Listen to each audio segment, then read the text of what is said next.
What is going on, guys? It is Tribal Chief Wrestling here, back with some more news. Join us now as we look at the wildest news stories and rumors you need to know, including a top WWE superstar suffers an injury, Brock Lesnar's WWE retirement plans, when is LA Knight returning, the Hardy Boys not going back to WWE, another wrestling personality refuses to work with WWE due to Donald Trump, Mercedes Moné loses another title, and much more. Be sure to subscribe and hit that notification bell for daily wrestling videos, and follow us on Facebook for exclusive list. Also, we have this dropping on December 25th, so be sure to tune in. Now, let's hit the intro and get straight into our first story. Now, our first story looks at a top WWE superstar suffers an injury. Now, top of today's news. It's a troubling report following last night's AAA show, as it appears that Dominic Mysterio injured his shoulder.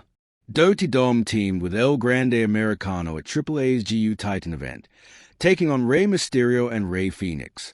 4 Wrestling Observers Figure 4 Online's Brian Alvarez is reporting Dom injured his shoulder taking the DDT from his dad near the end of tonight's main event. Based on how he landed, my presumption is likely a shoulder separation, which depending on the severity could be a short-term injury or worst-case scenario, surgery. But we won't know anything until he gets evaluated. He could barely use the arm at all. A mysterious injury comes at a time when he's currently a double champion, that being the Intercontinental Champion and the AAA Mega Champion. This as well as Raw's hottest heel right now. Now, we're sending our best to Dirty Dom and hope that he isn't out of action for long. Next up, Brock Lesnar's retirement plans. Is Brock Lesnar looking to retire next year? Well, there was a report concerning the Beast Incarnate from the Wrestling Observer newsletter saying there's a story going around that Lesnar will retire at SummerSlam 2026. I can't confirm that date, but did at least a month ago hear that the working plan for 2026 will be the WWE retirement run for Lesnar, Styles, and potentially Jericho if he signs. Jericho hasn't appeared on AEW TV in months. And while AEW President Tony Khan said that he'd love for Jericho to stay in AEW, some fans believe that Chris will close out his wrestling run in AEW. As for Brock Lesnar, I didn't get the impression it was locked in except for Styles, who made it clear that it'll be in 2026, but not when. But the Lesnar name has been talked about, which is probably where the story came from. A 2026 is shaping up to be a big year for 2 and possibly 3 WWE superstars in terms of their retirements. Who do you think should end Brock Lesnar's career at SummerSlam if he's retiring? Next up, when LA Knight is returning. It's time for an update on LA Knight, a talent who's a clear favorite with the WWE Universe, but just can't catch a break from WWE Creative. When we last saw him, LA Knight was on the receiving end of a brutal beatdown from the Vision. Now, Fightful Select Sean Rossap is giving the latest on when fans might expect a former U.S. champion back, and it's not good news. Man, I just don't get this. He was booked to go to the finals of the John Cena tournament and beat Jey Uso along the way. I can't speak to his future outside of him having years left on his contract, but I don't see it as a burial. Not everyone can be world champion at the same time. I think this is a type of reaction WWE wants to conjure up, and I've been saying that since August.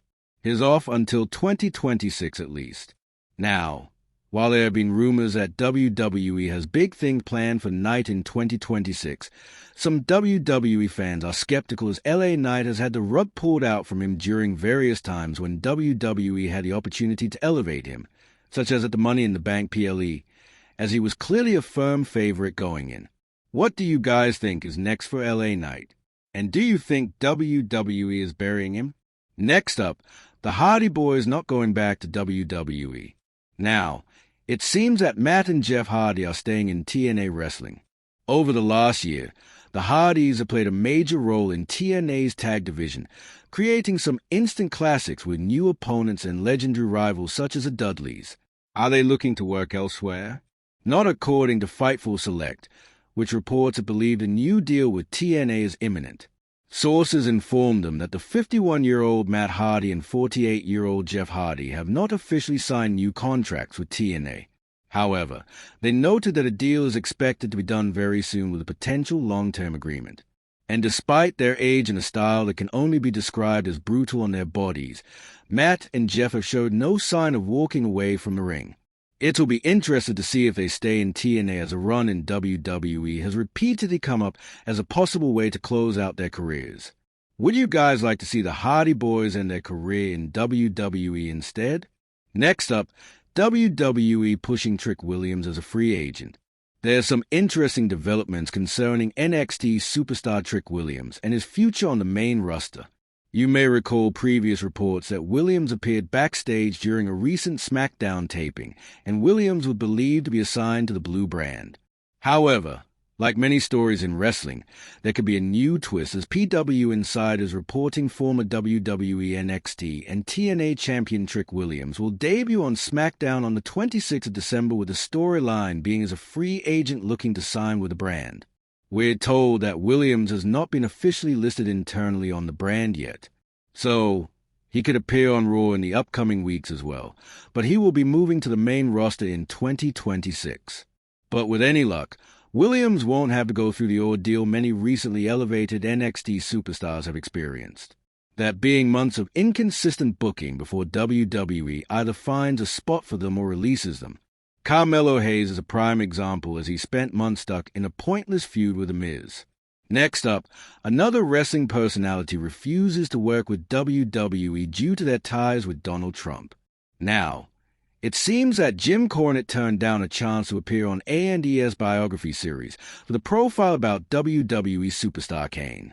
Cornette recently opened up with fans during an episode of his Jim Cornette Experience podcast, explaining that he was approached a few years back about the appearance, but turned the offer down.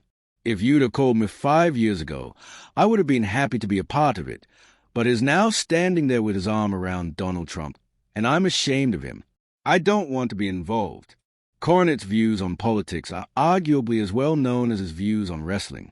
So, this situation isn't a shocker for anyone who's followed his career. Interestingly, the person Cornette spoke with at A&E took everything in stride. According to Cornette, the unnamed person I was speaking to said, "Well, I appreciate your honesty and your position. It wasn't specifically about him, about Glenn. But they appreciated that, and hopefully more people would have had some goddamn principle." While WWE has had close ties with U.S. President Donald Trump, the company has drawn even closer to him during his second term, with some critics blasting wrestlers for their apparent support for him. However, Cornette doesn't seem to believe everyone working in WWE is on board. Not everyone in the company is nuts, but they are scared to admit it if they aren't. A controversy has never escaped Jim Cornette during his career, whether it was a wrestling promoter, booker, or announcer, and this latest story concerning Cornette suggests that it's not going to end as long as Cornette is breathing. Next up, Omos joins a wrestling faction. That's bad news for anyone looking to oppose AAA's Alojo faction, as Inside the Ropes reported AAGU Titans 2025 almost made an appearance during the match between El Hot Vikingo and Dragon Lee, shocking both the latter stars. The Nigerian prince proceeded to lay out the Raw star with the last ride, allowing Vikingo to pick up the win. Post-manager was made clear that Omos had joined hands with Vikingo and Dorian Rowland to become the part of Loho. Omos is the latest example of an underutilized WWE star who's been placed on the AAA roster, and Omos' addition will likely have his fans wondering if it's a prelude to a WWE return. Next up was a W book for Madison Square Garden debut. And did AEW have a chance to debut Dynamite at Madison Square Garden? AEW President Tony Khan recently spoke with fans at an AEW Dynamite taping, revealing that the promotion was approached about airing Dynamite's premiere at the Mecca Professional Wrestling.